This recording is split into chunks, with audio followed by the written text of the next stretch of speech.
Tumulong sa mga nangangailangan at magbigay ng kasiyahan sa kapwa. Yan ang isa sa panawagan ni Pangulong Ferdinand R. Marcos Jr. sa mga Pilipino ngayong Kapaskuhan. Paalala po ng Pangulo, huwag kalimutan ng tunay na diwa ng Pasko. May report si Kenneth Pasyente.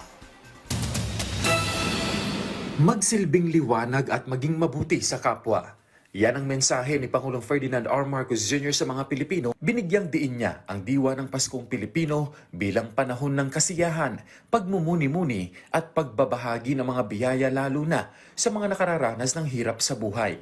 Paalala ng Pangulo, sa kabila ng mga salo-salo at pagtitipon, mahalagang ituon ng pansin sa mga pinakanangangailangan ng tulong, kabilang na ang mga mahihirap, may sakit, biktima ng kalamidad at yaong mga nasa laylayan ng lipunan. Binigyang halaga niya ang pagpapakita ng espesyal na pagmamalasakit sa mga bata na siya anyang pinakadiwa ng pagdiriwang ng Pasko, kasabay ang paghimok sa lahat na ipamalas ang kabutihan, kasiyahan at malasakit sa bawat makakasalamuha bilang pagtupad sa tunay na kahulugan ng panahon ng Pasko. Ipinahayag din niya ang kanyang pag-asa na matupad ang mga pinakamimithi ng bawat Pilipino at na patuloy na gabayan ng pagmamahal at kabutihang loob ang mga pamilya at pamayanan sa buong bansa. Hinimok din niya ang mga Pilipino na magpasalamat sa mga biyayang kanilang natanggap sa buong taon. Sa pagtatapos nitong taon, tayo ay magpasalamat para sa mga biyayang ating natanggap. Na sa lahat ng pagsubok na buong tapang nating hinarap, tayo ay naging matagumpay.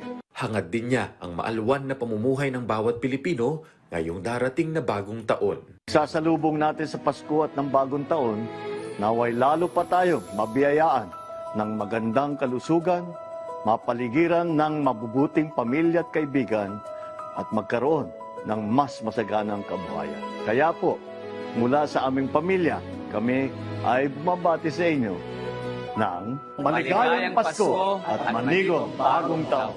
Kenneth Pasyente para sa Pambansang TV sa Bagong Pilipinas.